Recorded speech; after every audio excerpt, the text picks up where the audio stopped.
नमस्कार, आप देख रहे हैं के न्यूज। मैं हूं आपके साथ सूरी चौहान। देवभूमि के दंगल में आपका स्वागत है और देवभूमि के दंगल में जिक्र आज चेहरे हुए साफ बिछी चुनावी बिसात।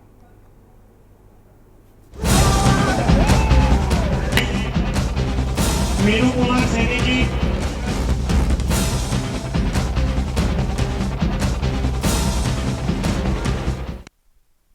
उत्तराखंड की 5 लोकसभा सीटों पर बीजेपी कांग्रेस समेत सभी प्रमुख दलों के महारथी तय हो चुके हैं और कांग्रेस के हरिद्वार और नैनीताल सीट पर प्रत्याशी घोषित करते ही राजनीतिक गलियारों में पसरा असमंजस भी खत्म हो गया है। होली के रंगों के बीच राजनीतिक दलों के प्रचार प्रसार ने भी रंग पकड़ने शुरू कर दिए हैं और बीजेपी केंद्र और राज्य सरकार की उपलब्धियों के साथ मैदान में उतरी है। कांग्रेस, बसपा और यूकेडी ने बेरोजगारी, पलायन, कर्मचारियों की पुरानी पेंशन और 5 प्रमुख मुद्दों को लेकर हल्ला बोला है। प्रदेश की 5 लोकसभा सीटों में 19 अप्रैल को मतदान होना है और मतदान से पहले आज और कल सभी प्रत्याशी अपना अपना नामांकन पत्र दाखिल करेंगे और इसी के तहत मंगलवार को बीजेपी प्रत्याशी माला राजा लक्ष्मी शाह और अनिल बलूनी ने भी नामांकन दाखिल कर लिया है, जबकि कांग्रेस प्रत्याशी जोत सिंह गुंसोला ने भी रोड शो के बाद नामांकन पत्र दाखिल कर लिया। कुल मिलाकर नामांकन के बाद अब सभी दलों ने जीत का दावा भी शुरू कर दिया है। सवाल यही है कि आखिर इस चुनाव में कौन कितना तैयार है और कौन किस पर भारी पड़ने वाला है। आज इसी मुद्दे को लेकर विस्तार से चर्चा करेंगे। पहले आपको रिपोर्ट दिखाते हैं।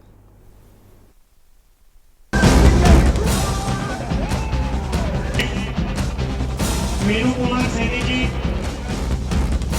मुख्य विपक्षी दल कांग्रेस के पूर्व मुख्यमंत्री हरीश रावत ने भी अपने बेटे वीरेंद्र रावत के समर्थन में चुनावी आगाज तेज कर दिया है। रावत का कहना है कि वर्तमान में रहे सांसद का कार्यकाल हरिद्वार की जनता ने देख लिया है। सांसद मौजूद नहीं रहे और जनता उन्हें ढूंढती रही। यही वजह है कि हरिद्वार की जनता ने अब परिवर्तन का मन बना लिया है। सेवा, समर्पण और विकास के लिए विरोध करेगा, क्योंकि लोगों ने 2014 में से लेकर के 2024 तक का सांसद का कार्यकाल देखा है, जो बड़ा निराशाजनक रहा है हरिद्वार के लिए। लोगों को सांसद उपलब्ध नहीं रहे, उनकी सेवा उपलब्ध नहीं रही, उनका विकास उपलब्ध नहीं रहा। इसलिए अब विकास, सेवा, समर्पण की खोज में।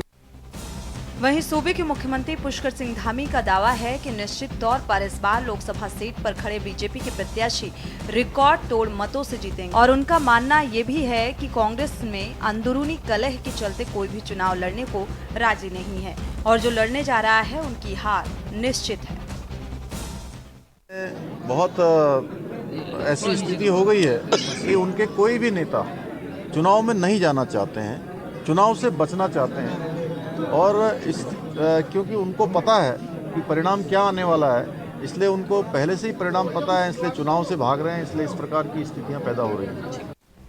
19 अप्रैल में पहले ही चरण में होने वाले लोकसभा चुनाव को लेकर उत्तराखंड में अब चुनावी बिगुल बज चुका है। मैदान में उतरे सभी दलों के प्रत्याशी अपनी जीत का दावा पेश कर रहे हैं। वहीं आज नॉमिनेशन के दौरान तमाम पार्टियों से जुड़े कार्यकर्ता और प्रत्याशियों ने अपना शक्ति प्रदर्शन दिखाते हुए नामांकन दाखिल किया है। आपको बता दें कि 27 अप्रैल नामांकन का आखिरी और अंतिम दिन है और इस दिन नैनीताल से प्रत्याशी अजय भट्ट, हरिद्वार सीट से वीरेंद्र रावत अपना पर्चा दाखिल करेंगे। जीत को लेकर प्रत्याशी कितने आश्वस्त हैं, ये आप खुद ही देख लीजिए। ऐसा लग रहा है कि मुझे नहीं, बीजेपी, मोदी जी का प्यार जो आज खिल रहा है। हम सभी लोग बहुत ही खुश हैं। हमारे सभी कार्यकर्ता, सभी लोग आगे बढ़कर काम कर रहे हैं। बहुत अच्छा करके बहुत ही अच्छा माहौल लग रहा है और आगे भी अच्छा ही होगा, हम लोग को पूरा विश्वास है।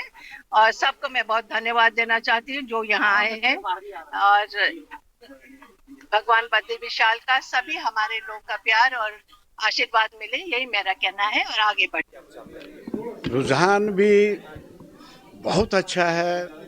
धीरे धीरे जो है ये बात बढ़ रही है, लोगों की सोच में परिवर्तन आ रहा है और कांग्रेस कार्यकर्ताओं में एक बड़ा उत्साह है कि सब लोग मिलकर जो है अपने बूथ से लेकर जो है पूरे लोकसभा क्षेत्र में आधा क्षेत्र में कवर कर चुका हूँ। उसमें जनमानस का भी और कार्यकर्ताओं का रुझान बहुत हाई है। मॉरल बूस्टिंग के साथ आज नामांकन करने जा रहा हूँ। अध्यक्ष जी और तमाम लोगों के साथ जो है इस नामांकन को भरकर जो है फिर जो है आधार मील का पत्थर साबित करने का कोशिश कर रहे हैं, क्योंकि परिवर्तन होना है। कुल मिलाकर उत्तराखंड में होने जा रहे 5 सीटों पर लोकसभा चुनाव को लेकर सभी दलों ने अपने प्रत्याशी घोषित कर दिए हैं और सभी अब चुनावी मैदान पर उतर चुके हैं। और एक तरफ बीजेपी की तरफ से कांग्रेस मुक्त भारत की बात हो रही है, तो दूसरी ओर कांग्रेस और बीजेपी द्वारा किए गए कामों से लेकर अत्याचारों तक की बात जनता के बीच लाने की मुहिम चल रही है। अब देखना ये होगा कि आखिरकार जनता के दिलों में इन तमाम राजनीतिक पार्टियों की अहमियत किस कदर जीत का स्वाद चखा पाएगी। बहरहाल 4 जून को होने जा रही मतगणना पर ये साफ हो जाएगा। उत्तराखंड डेस्क रिपोर्ट, के न्यूज। तो देवभूमि के दंगल में आज दंगल इसी बात को लेकर कि आगामी लोकसभा चुनाव को लेकर जो भारतीय जनता पार्टी की तैयारी है और दूसरी तरफ विपक्ष की जो तैयारी है, वो किसकी क्या तैयारी और क्या वो तैयारी सार्थक हो पाएगी और कौन जनता के दिलों में राज करेगा, क्योंकि अपने अपने मुद्दे हैं और उन बेसिक मुद्दों को लेकर लगातार विपक्ष जो है उठाता हुआ नजर आ रहा है। विस्तार से चर्चा करते हैं, मेहमानों का परिचय करा देते हैं आपसे। आरपी रतूड़ी जी हैं बीजेपी से, स्वागत है आपका इस चर्चा में शामिल होने के लिए। मंजू त्रिपाठी जी हैं कांग्रेस प्रवक्ता, आपका भी बहुत बहुत स्वागत इस चर्चा में शामिल होने के लिए। पीसी थपलियाल जी हैं यूकेडी के वरिष्ठ प्रवक्ता, आपका भी बहुत बहुत स्वागत इस चर्चा में शामिल होने के लिए। और सुभाष झा जी हैं वरिष्ठ पत्रकार, आपका भी बहुत बहुत स्वागत इस चर्चा में शामिल होने के लिए। आप सभी मेहमानों का स्वागत। शुरुआत कर लेते हैं बीजेपी प्रवक्ता से, आरपी रतूड़ी जी से। भाई पूरी तैयारी नजर आ रही है, जीत का दावा, जो 400 के पार का जो लक्ष्य रखा गया है, अंतिम तारीख जो है नामांकन की वो 27 अप्रैल है। नामांकन की प्रक्रिया की शुरुआत भी हो चुकी है, 19 को वोटिंग होनी है और इसके बाद जो एक रणनीति बीजेपी की नजर आ रही है, क्योंकि कहा गया बीजेपी की तरफ से कि भाई अंतर्कलह है विपक्ष में और जो विपक्षी नेता हैं वो चुनावी मैदान में नजर ही नहीं आना चाहते हैं। फिलहाल अपनी तैयारी बताइए। मुद्दे हैं हमारे पास, नरेंद्र मोदी जी की सोच है, उनके जो काम है पिछले 10 सालों के, जो जनता के और उत्तराखंड की वो मात्र शक्ति जो समझ सकती है कि जो धुएं के आंखों से, जो धुएं से आंखें खराब होती थी, उज्ज्वला योजना का लाभ है, गरीब आदमी को जो स्वास्थ्य का लाभ दिया है, जो आपने देखा होगा हमारी योजना में कि 5 लाख तक का हमने जो आयुष्मान योजना के तहत उसको लाभ दिया है, हमारे पास वो गारंटी है। हमारे पास जो सड़कें हैं, आप देख रहे होंगे दिल्ली जाने वाले और वो हमारे 4 धाम की तरफ जाने वाले, कि आज फराटेदार हमारी सुंदर सुंदर सड़कें हैं। हमारे धामी जी का जो सोच है इन अपने कार्यकाल में 2 साल में आपने देखा होगा, जो कहा वो किया। पिछले चुनाव में उन्होंने कहा था मैं समान नागरिक संहिता लागू करूंगा, किया। उन्होंने जब देखा कि उत्तराखंड के नौजवानों की भर्ती में जो ये नकल होती थी, उस पर एक आरपी रतूड़ी जी, बेरोजगारी कितने % कम हुई, पलायन कितने % कम हुआ? देखिए, पलायन निश्चित तौर पर हमने उस पर चिंतन मंथन किया है, हमने आयोग बनाया, क्योंकि हमारे 10 साल तो कांग्रेस के सरकार भी रही है। हमने कितना किया है वो आपको दिखाई देगा कि तभी तो कांग्रेस की सरकार को नकारा जनता ने। मौका अगर भारतीय जनता पार्टी को मिला तो कुछ विश्वास के साथ मिला। अब उस जनता के विश्वास में आप कितना खरा उतरे, क्योंकि विपक्ष के पास मुद्दे भी अहम हैं और वो बेसिक मुद्दे हैं और उत्तराखंड वासियों की बेसिक जरूरत है। तो कितने % पलायन, क्योंकि पलायन अभी भी नहीं रुका, पहाड़ी क्षेत्रों में विकास को लेकर लगातार सवाल उठाए जा रहे हैं विपक्ष की तरफ से। विपक्ष का काम ही सवाल उठाना है और अच्छी बात है। विपक्ष अगर सवाल नहीं उठाएगा, जवाब देना सत्ता पक्ष का काम है। नहीं, मैं तभी तो कह रहा हूं, मैं जवाब दे रहा हूं कि 2022 के चुनाव में हम सभी दल जनता के बीच गए थे, जनता ने हम पर भरोसा किया है, दोबारा हमारी सरकार बनाई, तो हमारे 17 से 22 के कुछ काम रहे होंगे जो जनता ने हम पर भरोसा किया। जो नरेंद्र मोदी जी की कुछ डबल इंजन की सोच थी वो काम है। तभी तो जो मिथक था कि एक बार कांग्रेस एक बार बीजेपी, वो 22 में टूटा है ना। वो टूटा तभी तो टूटा होगा जो हमने कुछ काम किया होगा। अगर भारतीय जनता पार्टी की सरकार कुछ काम न करती, ये तो जनता के मतदान से बना है ना। ये सरकार ठीक कोई वैसे नहीं बनी है, ये जनता के भरोसे से बनी है। जनता ने मतदान किया है और हमको दोबारा सत्ता ठीक में है। दिया है। कांग्रेस प्रवक्ता का रुख कर निश्चित लेते हैं, तौर पर- मंजू त्रिपाठी जी का रुख कर लेते हैं। मंजू त्रिपाठी जी, जीत को लेकर कांग्रेस की क्या रणनीति, क्योंकि सत्ता पक्ष का ये कहना है कि विपक्षी दल के नेता तो चुनावी मैदान में नजर ही नहीं आना चाहते। हरिद्वार और नैनीताल सीट का अगर जिक्र करें तो ये हॉट सीट है, महत्वपूर्ण है दोनों ही राजनीतिक पार्टियों के लिए। और जैसा कि सीएम जो पूर्व सीएम त्रिवेंद्र सिंह रावत हैं, उनका जो बयान निकलकर सामने आया है कि हरिद्वार की जनता अब बदलाव चाहती है। बिल्कुल सही कहा सोनी जी आपने कि अब जनता जो है पूर्ण रूप से बदलाव चाहती है। स्थानीय मुद्दों पे विपक्ष जो है चुनाव लड़ने जा रहा है। पलायन, बेरोजगारी, महिला सुरक्षा, ध्वस्त कानून व्यवस्था, अंकिता हत्याकांड, अग्निवीर योजना, इस तरह की जिन प्रॉब्लम्स को यहाँ के लोगों ने फेस किया और जो इन्होंने टिकट बांटे हैं विलुप्त, मैं कहूं लुप्त सांसदों को, सिटिंग सांसदों को इन्होंने जो टिकट दिया है, उससे ये साफ जाहिर होता है कि ये पहले ही हार चुके हैं।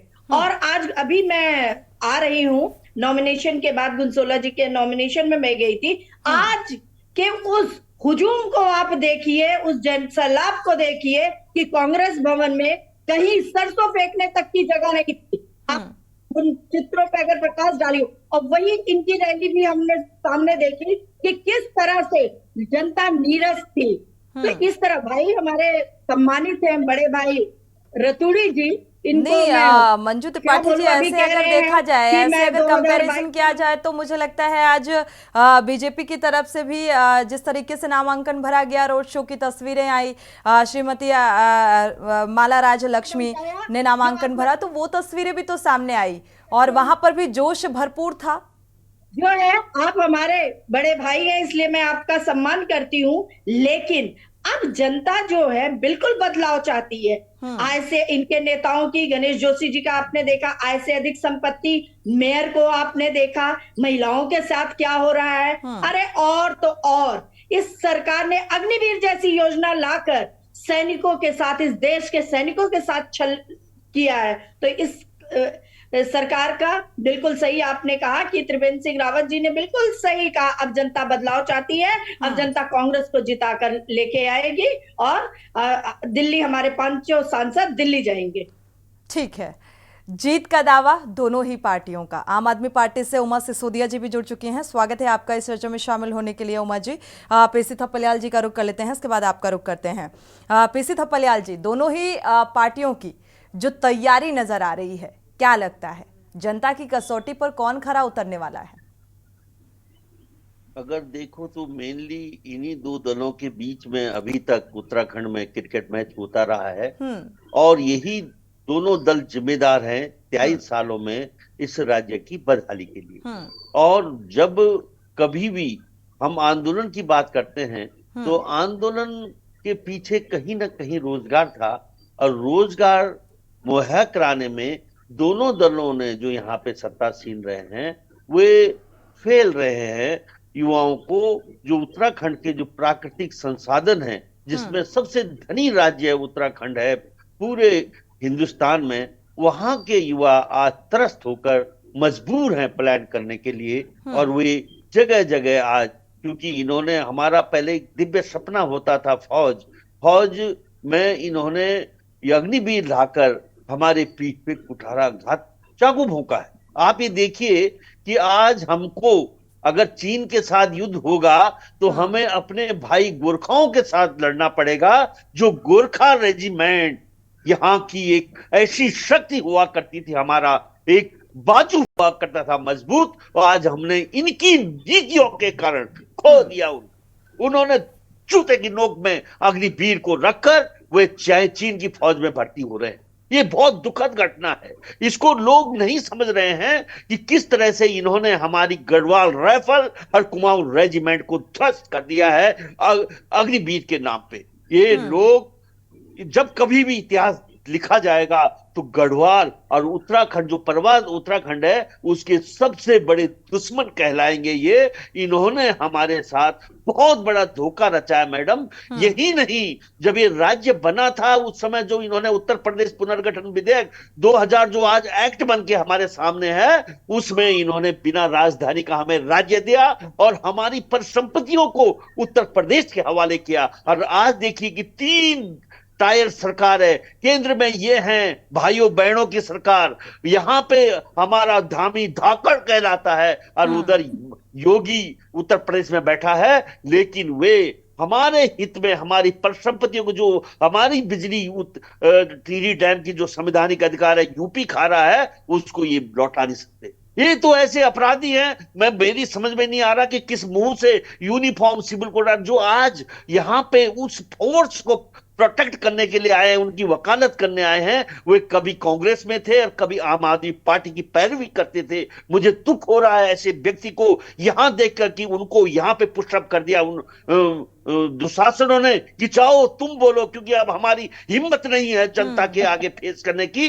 तुम्हारा जो बचा कुछ सम्मानित चेहरा है उसको आगे करके इनके पीछे छुपकर वे आज हमें देख रहे हैं, इस डिबेट को देख रहे हैं। और निश्चित रूप से इस महाकुंभ में जो जनता अगर जागी तो निश्चित रूप से बहुत बड़ा फेरबदल इस राज्य में हो सकता है। लेकिन उस लीडरशिप का, उस माधव सिंह भंडारियों का अभी टोटा पड़ा हुआ है। हमारे पास वो जन नेता नहीं है जो जन नेता जनता को ये कहें कि अपने दुश्मनों से, अपने इन मुखट्टा, जो धर्म का मुखट्टा पहनकर भ्रम की राजनीति को संचालित कर रहे हैं, बिल्कुल पेशे था पलियार जी। अगर 2 पार्टियां हैं हैं और 2 पार्टियों पर बारे बारे से जनता का भरोसा सामने आ रहा है, इस बार चुनौती बड़ी है क्योंकि मुद्दे लगातार इस तरीके से सामने आ रहे हैं, बेसिक जरूरतें उत्तराखंड वासियों की सामने आ रही हैं। लेकिन राजनीति में अगर देखा जाए तो सत्ता और सत्ता की कुर्सी ही नजर आती है, मुद्दे बिखर जाते हैं। आप चूंकि क्षेत्रीय पार्टी हैं तो जनता का भरोसा जीतने में और कितना वक्त लगेगा? जनता को भरोसा होना चाहिए, कोशिश होनी चाहिए। हमें जनता, हमारा जो जनता है, हम जनता के सड़क के सिपाही हैं। जनता ने हमें ये क्योंकि हम उन धन बलियों के आगे नहीं लड़ पा रहे हैं जो इस राज्य की लूट करके, इसके संसाधनों को लूट कर माफियाओं के साथ इनका जो गठबंधन है, उसके आप ही देखिए इन नेताओं के बेशुमार दौलत के मालिक हैं। और ये देखिए आपकी 10 इधर जाते हैं उधर जाते हैं, एक सिक्के के दोनों एक ही पहलू है। और उन पहलुओं को जिस तरह से इस राजनीति में, क्योंकि मुद्दों को इन्होंने पीछे कर दिया है, यूनिफॉर्म सिविल कोड का कार्ड दिखाकर हमारे आगे खड़े हो रहे हैं, ये कभी सीए का कार्ड दिखाकर हमारे आगे खड़े हो रहे हैं। लेकिन जो पेट की आग है, उस आग को मिटाने का जो सिस्टम पैदा करना चाहिए था, वो ये नहीं कर पा रहे हैं। एक दिन लोग इनको दौड़ाएंगे और तब ढूंढेंगे लोग उन लोगों को जो इस राज्य के हित में निरंतर सड़कों में अपनी आवाज उठाते रहे हैं। बिल्कुल, जनता बदलाव तो चाहती है, लेकिन इस बदलाव में अब किस तरीके का बदलाव नजर आएगा, ये फिलहाल बड़ा दिलचस्प होने वाला है। और इस लिहाज से आगामी लोकसभा चुनाव बेहद इंटरेस्टिंग है। वक्त एक छोटे से ब्रेक का है, लौटेंगे जल्द।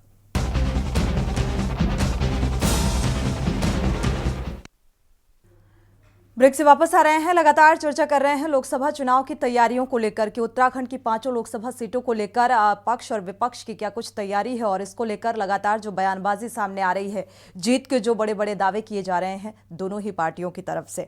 हमारे साथ खास मेहमान लगातार जुड़े हुए हैं, उमा सिसोदिया जी का रुख कर लेते हैं। उमा जी, फिलहाल तैयारी को लेकर आपकी प्रतिक्रिया?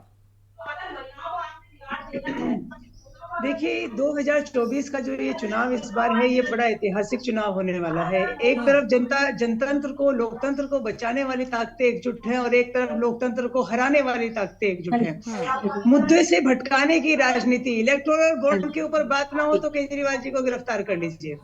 इलेक्टोरल बॉन्ड पे लोग ये ना पूछे कि 1 लाख रुपए कमाने वाली कंपनी 5 करोड़ रुपए के बॉन्ड कैसे खरीद सकती है, आप केजरीवाल जी को गिरफ्तार करके अंदर डाल दीजिए। सारी बहस केजरीवाल जी के ऊपर हो जाएगी, लोग इलेक्टोरल बॉन्ड को भूलने लगेंगे। तो मुझे अनम्यूट कर लीजिए।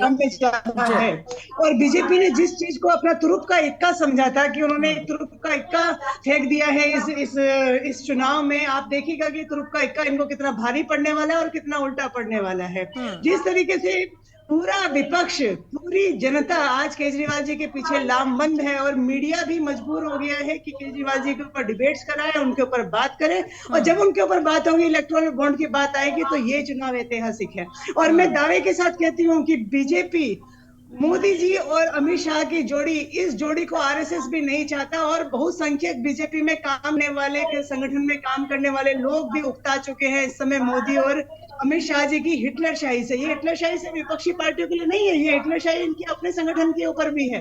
आप देखिएगा कि ये चुनाव वाकई में ऐतिहासिक होने जा रहा है कि एक तरफ अरविंद केजरीवाल और उनके साथ उनका पूरा देश, पूरी विपक्षी पार्टियां, चाहे वो राहुल गांधी जी हो, चाहे तेजस्वी यादव जी हो, शरद पवार जी हो, जिस तरीके से आज देश एक दूसरे के सामने आकर खड़े हो गए कि एक तरफ बीजेपी और एक तरफ इंडिया गठबंधन। मैं वाकई में बहुत खुश हूं और बहुत हतप्रभ भी हूं कि किस तरीके से लामबंद होकर दोनों सेनाएं एक दूसरे के सामने आकर डट गई हैं। अब जनता को इस बात पे भरोसा दिलाना है कि जनता इलेक्टोरल बॉन्ड, जो हिंदुस्तान का सबसे बड़ा स्कैम हुआ है, आप कह रहे हैं मनी लॉन्ड्रिंग, अरे मनी का पैसा, अरे लॉन्ड्रिंग का पैसा बीजेपी के खाते में गया। आप इनसे पूछिए बीजेपी वालों से, रेड्डी साहब से पैसे कैसे खाए इन लोगों ने, 55 करोड़ रुपए, और आप ढूंढ रहे हैं केजरीवाल जी के खातों में। तो देश देख रहा है, दुनिया देख रही है, मीडिया भी देख रहा है। गोदी मीडिया की बात नहीं करती, लेकिन आप जैसे मीडिया से जुड़े हुए लोग, आप लोग भी देख रहे हैं। तभी आपने आम आदमी पार्टी वालों को आज यहाँ पर बुलाया है। आप बैठाते हैं हमें और फ्री में बैठाते हैं, हम आपको पैसे भी नहीं देते हैं बैठाने के लिए। आप लोग, बाकी मैं हैट्स ऑफ करती हूँ मैं इस मीडिया को, जिस मीडिया की वजह से सच्चाई जो है हम लोग जनता के सामने ला पाने की कोशिश कर रहे हैं। और मैं आप लोगों को साधुवाद देती हूं कि इसी तरह सच्चाई के साथ आप खड़े रहिए। 2024 का चुनाव बहुत ऐतिहासिक होने वाला है और पसीने बीजेपी को आ चुके हैं कि उन्होंने केजरीवाल को क्यों छेड़ दिया। राजन जी, इस पर आपका जवाब ले लेते हैं, फिर सुभाष झा जी का रुख कर लेते हैं। इस पर कुछ कहने के लिए है, क्योंकि जिस तरीके की नाराजगी दिल्ली के सीएम की गिरफ्तारी के बाद से आ रही है सामने, और लगातार जो बयानबाजी सामने आ रही है, प्रदर्शन बड़े पैमाने पर करने की तैयारी नजर आ रही है आम आदमी पार्टी की तरफ से। क्या लगता है लोकसभा चुनाव में कुछ इसके साइड इफेक्ट देखने को मिलेंगे? देखिए, ये जो आज गिरफ्तारी हुई है, भले मेरी दोनों बहनें वहाँ कांग्रेस और आम आदमी पार्टी की हैं, लेकिन इनको जानकारी है, उमा जी तो बहुत सीनियर है। क्या था ये शिकायत किसने की थी? कांग्रेस ने की थी ना, ये किसी और बीजेपी ने नहीं की थी। ये शिकायत कांग्रेस की तरफ से हुई थी और कांग्रेस ने उस समय बड़ा आंदोलन भी किया था कि ठीक है, कहानी लंबी हो जाएगी, लेकिन 100 करोड़ राजन जी, राजन जी 100 करोड़ के घोटाले का आरोप, और जिसमें से आम आदमी पार्टी की तरफ से भी कहा जा रहा है कि उसमें से 60 तो बीजेपी के खाते में गए। नहीं, मैं क्या कह रहा हूँ कि आज न्योला और सांप दोनों दोस्त हो जाए तो अलग बात है, प्रवृत्ति दोनों की इस बात का डर है क्या? प्रवृत्ति दोनों की अलग रहेगी, भले चाहे भाई ये निर्णय किसने दिया? कांग्रेस की वजह से आज सड़क पे नहीं क्यों नहीं है कांग्रेस, केवल इंतजार कर रही है। आदरणीय केजरीवाल जी को जेल भेजने में कांग्रेस का सबसे बड़ा हाथ है। किसी बीजेपी वाले ने शिकायत नहीं की थी, लेकिन कानून अपना काम कर रहा है। जब कांग्रेस ने शिकायत की है और उसमें कुछ घपला निकला है तो रतूड़ी जी बस इतना बता दीजिए कि 55 करोड़ रुपए क्यों खाए आपने रेड्डी साहब से, बस इतना बता दीजिए, सीधा आपके अकाउंट में गए हैं उनके पैसे। आप लोगों ने उनको गिरफ्तार किया। गिरफ्तार होने के बाद जब उनको बेल दी गई और ईडी ने बेल का अपोज नहीं किया, उन्होंने 55 करोड़ रुपए के आपको आपके बॉन्ड खरीद के आप लोगों को दे दिए और आप कह रहे हैं कि केजरीवाल जी ने पैसा खाया। आप बताइए ना, आपके अकाउंट में जो पैसे आए वो क्यों दिए? आप इसका जवाब दे दीजिए मुझे। देखिए, ये तो आप भी जानती हैं, इलेक्ट्रल बॉन्ड में सबके खाते में पैसे आए, किसी को कम सबसे मिले, ज्यादा उसके टॉप आगे पर हमारे बीजेपी है भाई साहब, भाई सबसे ज्यादा बीजेपी है। हमारे खाते में आए ही नहीं। उद्योगपति मित्रों को, अपने उद्योगपति मित्रों को सबसे ज्यादा होता ना, तो आप लोग उसकी कॉन्ट्रैक्ट दिए और उन्हें बॉन्ड के नाम पे पैसे लिए।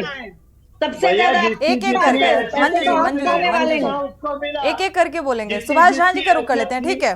सुभाष झा जी के रुख कर लेते हैं। सुभाष झा जी, अक्सर सुना होगा आपने कि दो बिल्लियों की लड़ाई में तीसरे का फायदा होता है। लोकसभा चुनाव की तैयारी को लेकर क्या कुछ नजर आ रहा है? देखिए, अभी चुनाव 1 महीना है, 1 महीना तो नहीं, अब 19 अप्रैल को है, इसलिए अब नजदीकी आ गया। लेकिन मुझे लगता है कि हरिद्वार और पौड़ी का सीट जो है वो दिलचस्प होने वाली है लड़ाई। बेशक 3 जगह मुझे लगता है कि भाजपा बढ़त में अभी से है, लेकिन ये 2 जगह अभी कहना मुश्किल है। कांग्रेस, मुझे लगता है कि कांग्रेस यहाँ अगर राजेंद्र जी अगर ये परिवारवाद का आरोप लगाते हैं तो परिवारवाद का आरोप इन पर भी है। इनके ऋतु खटूरी जी क्या है, इनके हरवंश कपूर जी की पत्नी सविता कपूर जी क्या है, बहुत सारे लोग हैं, नाम गिना दूंगा, लंबी फहरिस्त है। वो परिवारवाद सिर्फ सोनिया राजीव गांधी पर लागू थोड़े ना होता। इनके अमित शाह जी के बेटे, इनके बीसीसीआई के, जिसने एक बॉल भी नहीं पकड़ा होगा जीवन में, वो बीसीसीआई के सचिव है। ऐसे इनके पास लंबी सचिव है। ये लोग बेसिकली झूठ बोलने के लिए दिन भर, पता नहीं इन लोग को हंसी नहीं आती है। हम लोग तो झूठ बोलते हैं तो हम लोग को हंसी आने लगती है। लेकिन खैर ये तो है। अब रह गई उत्तराखंड की बात। जो उत्तराखंड में पलायन इनका सबसे बड़ा मुद्दा था, मुझे लगता है इन्होंने रोक दिया होगा। 5 गांव जो इन्होंने गोद लिए थे, वो गांव की हालत बहुत अच्छी हो गई होगी, कायाकल्प हो गया होगा उत्तराखंड में। अग्निवीर के माध्यम से मुझे लगता है कि सारे उत्तराखंड के बेरोजगार भर्ती हो गए होंगे। उसका वो जो है वीआईपी का नाम जो है वो भी अंकिता भंडारी वाला इन्होंने नाम बता दिया होगा। स्मार्ट सिटी देहरादून बन गया। तो ये सारी चीजें और सारे घोटालेबाज भीतर है। जो मंत्री लोग थे जिन्होंने भर्तियां करवाई थी वो भी भीतर हो गए होंगे। इसलिए मुझे लगता है कि भाजपा ने सारे काम कर दिए हैं। कोई काम अब बचा नहीं रह गया है धाकड़ धामी जी के माध्यम से।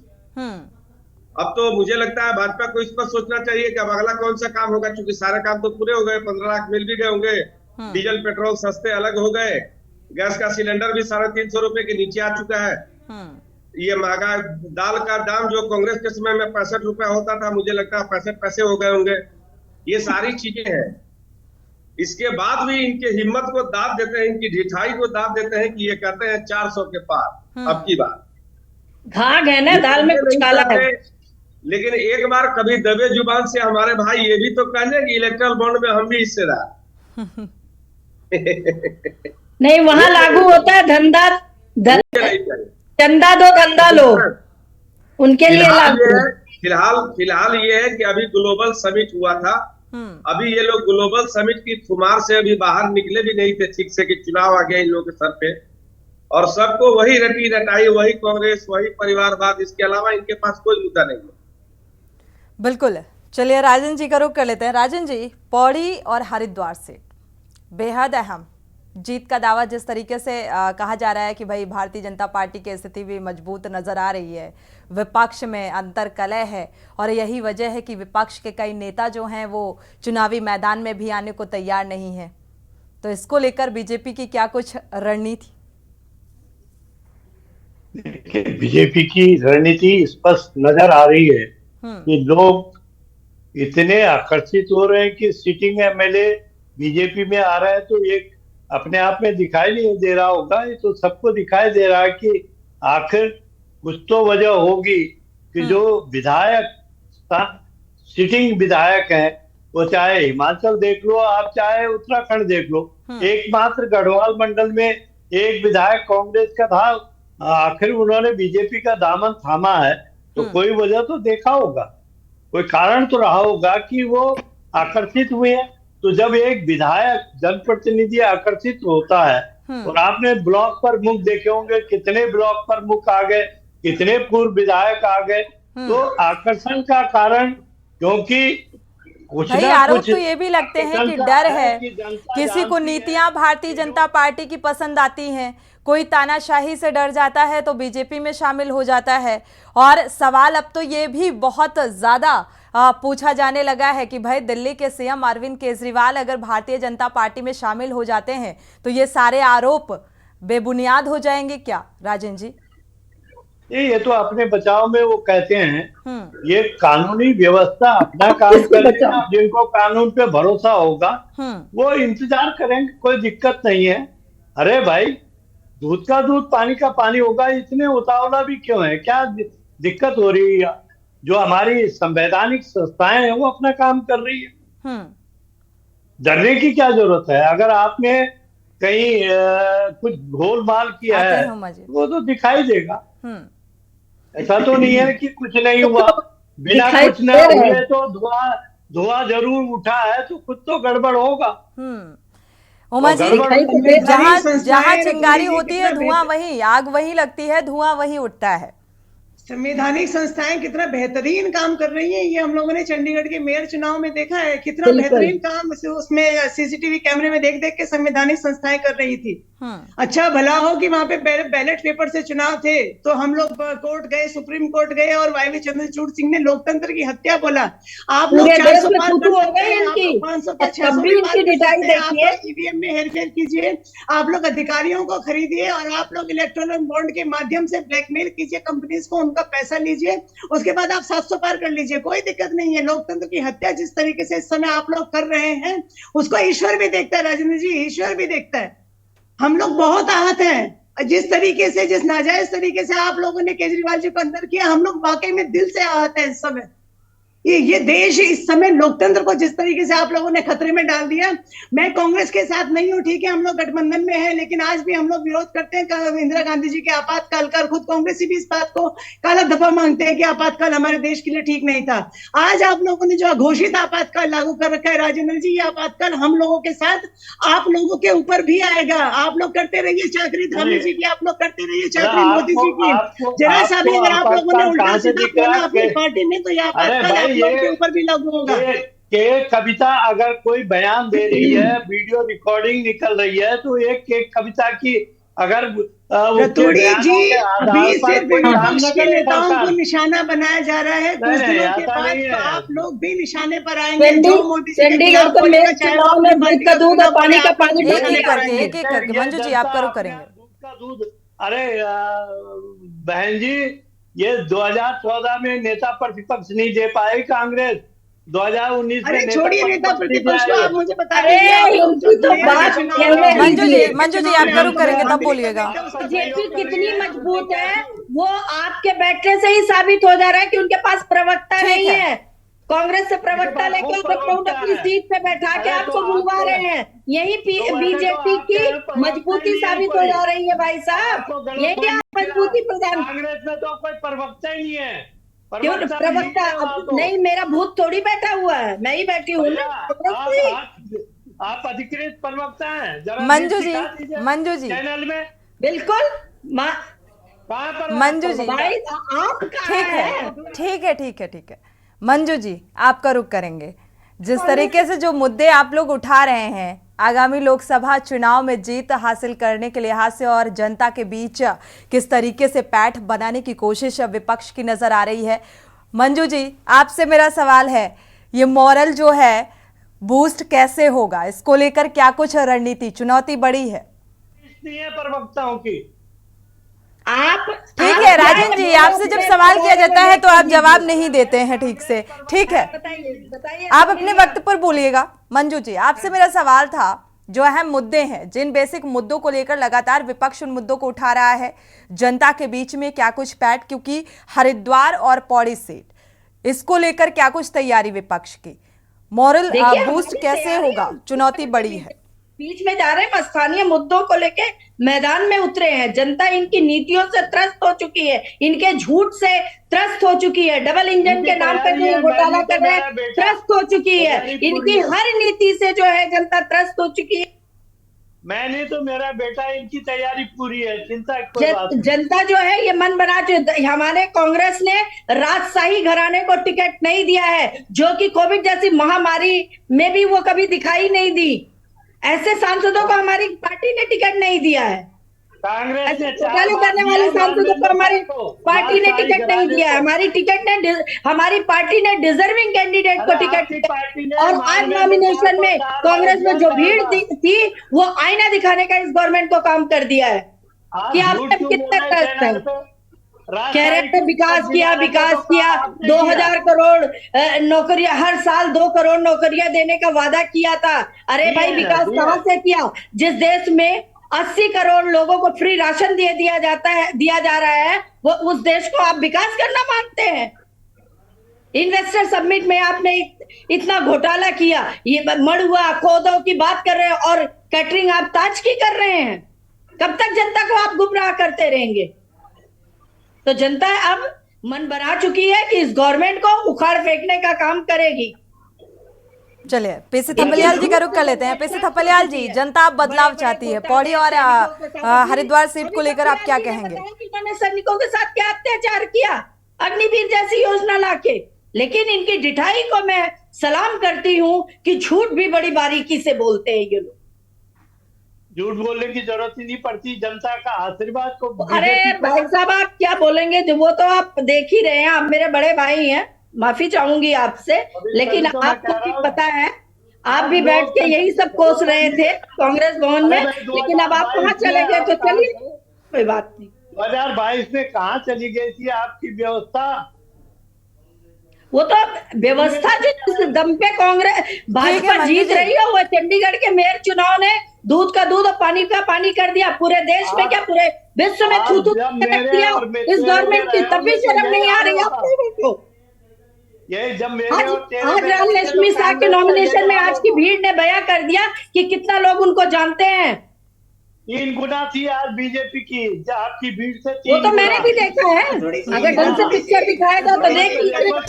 ठीक है, भीड़ जुटाई गई, भीड़ खुद से आई, ये बाद में डिसाइड कर लीजिएगा, आपस में डिसाइड कर लीजिएगा। मंजू जी, पीसी थपलियाल जी का रुख कर लेते हैं। पीसी थपलियाल जी, पौड़ी और हरिद्वार सीट को लेकर जंग जो है वो जोरदार है, इसको लेकर क्या कहेंगे? हमारे देश को डाउन किया है, पता है? अरे डेमोक्रेसी उमाजी नहीं होती तो पंजाब में आपकी सरकार आती। डेमोक्रेसी थोड़ी जी, बीबीसी एक निष्पक्ष चैनल है, उसको आप खरीद नहीं सकते हैं, उसको वहाँ वो मोदी मीडिया नहीं है। अगर वो कह रहे हैं ना कि आप लोगों की वजह से हिंदुस्तान में डेमोक्रेसी का लॉस हुआ है, तो आप लोगों को शर्म आनी चाहिए। चैनल का अपमान करेंगे और विदेशी चैनल को कहेंगे कि वो बेहतर है। बस देश विदेश ये गुमराह करना, चलिए ठीक है। उमा जी, मंजू जी, राजन जी, जब आपका रुख करें तभी आप अपनी बात को रखिएगा। तो इन भाजपाइयों से सीखो। पीसी थपलियाल जी से हमारा सवाल था, पीसी थपलियाल जी, क्योंकि जो क्षेत्रीय मुद्दे हैं या उत्तराखंड वासियों की जो जरूरत है, क्या उस पर बात की जा रही है या महज ये जीत की लड़ाई है, कुर्सी की लड़ाई है? आप अगर बात कर रहे हैं तो पौड़ी में जो कांग्रेस का उम्मीदवार है वो टोटली क्षेत्रीय मुद्दों पर उतर गया, और जो भारतीय जनता पार्टी का उम्मीदवार वहां इन्होंने गुजरात से भेजा है वहां पे, और जो जिसका एड्रेस हल्द्वानी है, उसका जो नामांकन में हल्द्वानी एड्रेस, क्योंकि उस हल्द्वानी में देखो छुपा हुआ रुस्तम निकला। जब राज्यसभा एमपी था तो मेरे को और पांगदी जी को इसको मिलने के लिए हल्द्वानी जाना पड़ा, और इसको हाथ पांव जोड़े थे हमने सिंगताली पुल के निर्माण के लिए। इसने उस समय बोला कि हाँ जी हाँ, अब मैं बना दूंगा।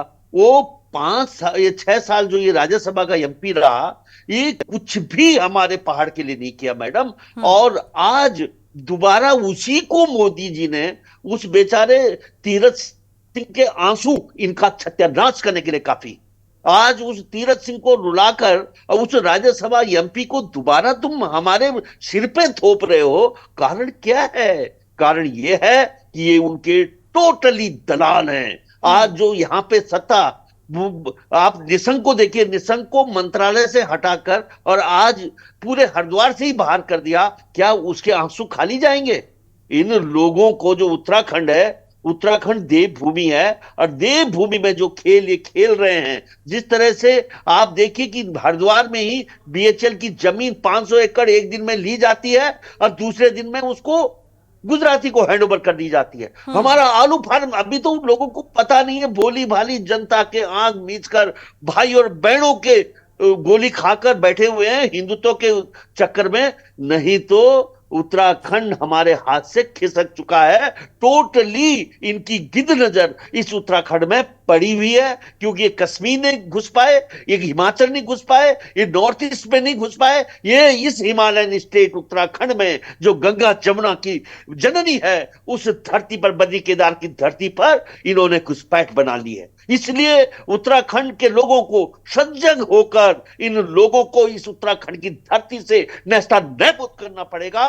नहीं तो ये जो वहां के, जो जिस आपने अभी बोला कि साहब ये वो केजरीवाल जी को अंदर डाल दिए, ये तो तड़ी पार पहले से खिताब इनकी छाती पे है, तड़ी पार का। और एक कहता था कि मैं, जब मेरे को ट्रेन में जगह नहीं मिलती थी तो मैं हाथ देखकर ठगी करता था। वो आज इस देश का एक ठग और एक तड़ी पार जब इस देश का सर्वोच्च कमांडर बनते हैं, तो निश्चित रूप से हमें भय हो रहा है कि अगर 2024 में जनता इनके उसमें झांसे में आ गई तो फिर सबसे पहले जो विनाश होने वाला है, उत्तराखंड के संसाधनों की लूट होने वाली है, वो उसको हम फेस करेंगे। हम अब आगे फेस करेंगे जिन्होंने 42 सादतों के बाद इस राज्य को लिया। ये लोग हमारे हितैषी नहीं है। मैं रामपुर तिराहे से लेकर और टोटल मैं जब पुनर्गठन विधेयक की बात कर रहा हूं, और आज दिन तक मुझे दुख है कि डॉक्टर आरपी रतूड़ी जैसे व्यक्ति इस जमात में जाकर उनकी पैरवी करने के लिए यहां पे आए हैं। मेरे को तंग है कि हे भगवान, इनको क्या बद्री केदार से डर नहीं लग रहा है कि किसकी पैरवी करने आए हैं? ये तो बच्चे नहीं है ना, ये तो एक बुजुर्ग है, एक खांटी नेता है उत्तराखंड की धरती के, जिन्होंने परिपूर्णानंद पैनुली के साथ कंधे से कंधा मिलाकर राजशाही के विरोध में इन्होंने लड़ाई लड़ी है टिहरी में, और आज उसी जमात के सिपाही बनकर बोल रहे कि 3 गुना थे।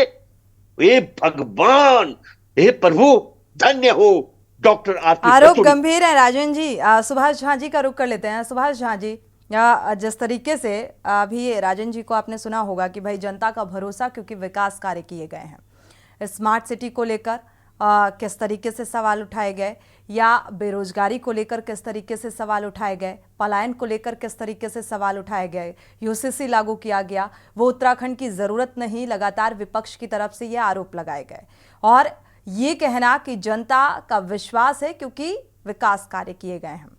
2024 को कैसे देख रहे हैं? सवाल मुझसे? जी सुभाष जी। देखिए, बड़ी सीधी बात है कि जो जनता मुद्दों को समझ रही है उनकी प्रतिशत कम है, और जिस जनता को 5 किलो अनाज चाहिए वो जनता की संख्या ज्यादा है। समस्या यहाँ है कि जो जनता 5 किलो अनाज लेने वाली जनता है, उसको तात्कालिक लाभ दिखता है कि हमारा 5 किलो, और ये लोग इस बात को एस्टेब्लिश करने में कामयाब है उन लोगों के बीच कि अगर मोदी जी गए तो ये 5, पता नहीं यूकेडी के लोग इस बात को समझ रहे हैं कि नहीं, विपक्षी दलों के लोग इस बात को समझ रहे नहीं। इसका कारण विपक्षी दलों के पास क्या है, या उन लोगों को कैसे समझाएंगे कि ये 5 किलो अनाज में तुम्हारा नुकसान क्या क्या है। इसमें मुझे लगता है कि विपक्ष जो है पूरा कम्युनिकेट लोगों को नहीं कर पा रहा है, ये सच्चाई है। और इस कारण से अगर भाजपा बढ़त में है तो इसमें कोई आश्चर्य की बात नहीं है। इनका तंत्र जो है वो बहुत ऑर्गेनाइज है, विपक्ष का तंत्र जो है उतना ऑर्गेनाइज नहीं है। ये कहने में कहीं कोई कोताही मुझे नहीं है। अब इस चीजों के बीच में कांग्रेस कहां तक अपने को लोगों के बीच जा पाती है और कर पाती है, अब ये बहुत ज्यादा दिन रह नहीं गया है, वो तो बता देगा समय। लेकिन इसके बावजूद भी मुझे लगता है कि अगर कांग्रेस ठीक से लड़ी, यूनाइटेड होकर के विपक्षी दल के लोग लड़े, तो 2 सीट इनके खाते में जा सकता है। बिल्कुल। उमा जी, विपक्ष के पास कोई ऐसी रणनीति है जो टक्कर दे पाए? देखिए, मैं सुभाष जी की बात से मैं पूरी तरह से सहमत हूँ। 80 करोड़ जनता जो 5 किलो राशन के ऊपर आप लोगों ने मोहताज बना दी है। आप लोगों ने 80 करोड़ लोगों को ये दिखा दिया कि भाई हम लोग 5 करोड़ राशन, मतलब ये 5 किलो का राशन, 5 किलो का राशन। ऑब्वियसली गरीब जनता है हमारा देश। आप आंकड़े देते रहिए कि हम लोग $1 ट्रिलियन बन गए, हम लोग तीसरी अर्थव्यवस्था बन गए, हम लोग ने ये कर दिया और हम लोगों ने वो कर दिया। आप कितना भी गाते रहिए, आंकड़ों में गाते रहिए, कोई दिक्कत नहीं। लेकिन जब तक आप 80 करोड़ लोग 5 किलो राशन के मोहताज आप लोगों ने बना दिए, दाने दाने के मोहताज, इतनी महंगाई और बेरोजगारी में 5 किलो राशन उन लोगों को आपने सहारा दिखा दिया है।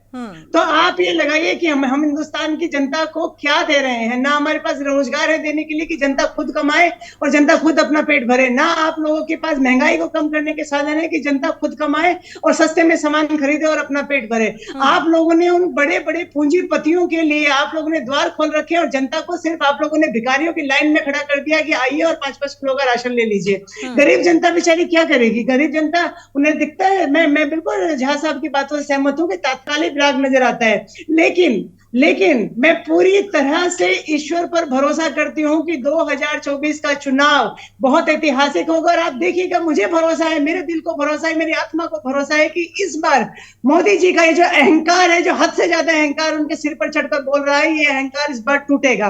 हो सकता है बीजेपी की गवर्नमेंट बने, लेकिन मेरा शाप है कि मोदी जी इस बार सत्ता में नहीं उमा जी, लेकिन उसके लिए विपक्ष की ठोस रणनीति भी होनी चाहिए ना। अगर सत्ता पक्ष ये आरोप लगा रहा है, कह रहा है कि अंतर्कलह की स्थिति है, तो ऐसे में एक ठोस रणनीति के साथ चुनावी मैदान में लड़ना कैसे मुमकिन है? देखिए एंकर मोदिया, इंडिया गठबंधन पूरे देश में एकजुटता के साथ लड़ रहा है। हम लोग दिन रात कांग्रेस का जो हमारे जो साथी यहाँ पर चुनाव लड़ रहे हैं, हम उनके साथ कंधे से कंधा मिलाकर खड़े हुए हैं।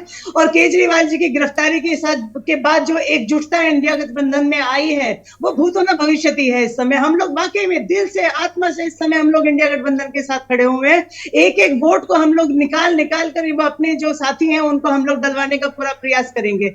और जनता जो है वो देख रही है कि किस तरीके से समूचा विपक्ष एक साथ आकर मोदी जी की तानाशाही के खिलाफ खड़ा हो गया।